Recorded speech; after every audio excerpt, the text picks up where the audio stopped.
Ja, ons is nou halfpad hier op teen Hoetjieskop. Ons daar onder by die Hoetjieskop museum gewees. Dit is nou uitsig hier van bo af. Baie mooi. Van Saldanha Bay.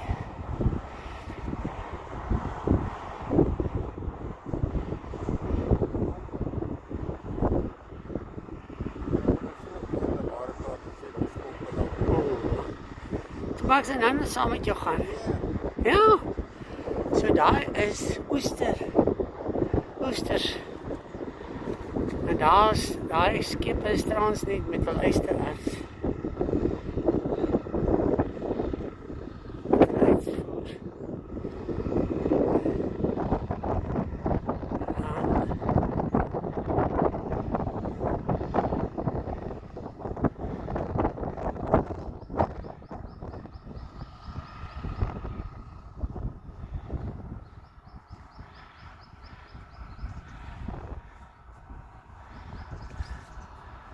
Ja, so dus sy wil nou verder opgaan hierso.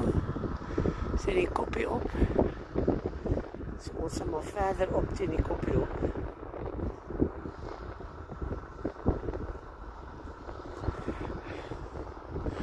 Ons sal nou hier op teen die koppie op en dan sal ek weer van boor afneem.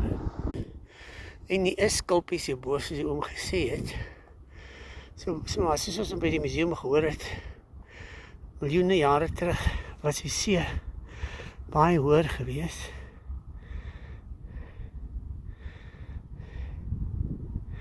So ons is nou op die koppie en dis 'n klomp skulpies hierbo.